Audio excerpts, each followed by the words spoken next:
Hayate Chagaya. İyi, her şey yolunda. What is the Turkish version of that? Hi guys, I am Esra and today I will be trying to speak some popular Pakistani slang words and phrases and also teach you the Turkish version of them. My first slang word is genuine baat. Genuine baat. What does that mean? It means you said the right thing at the right moment. Doğru zamanda doğru yerde olmak. Boğatala.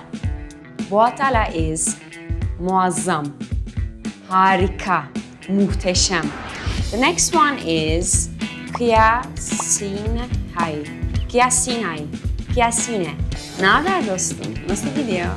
In Turkish. Sinonay. Sinone. Sin on he. It can be iyi gidiyor. İyi. Her şey yolunda. Jobatay. Jobate. That's true. Aynen öyle. Jobate. Jobate. Yes, the next one is Cugar. Cugar. Yalandan iş çevirdin. Öylesine bir şeyler yapmak istedin, yaptın yani. That means a lot.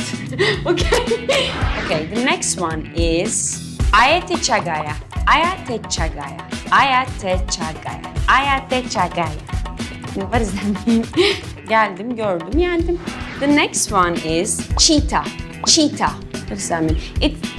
Yeah, I know this word. It's champ.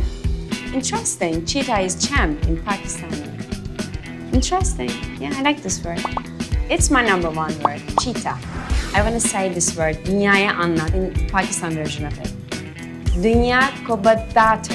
Really? The first time? Yes! I did it. Dünya Kobadato. Pakistan's number one network. Dünya Kobadato.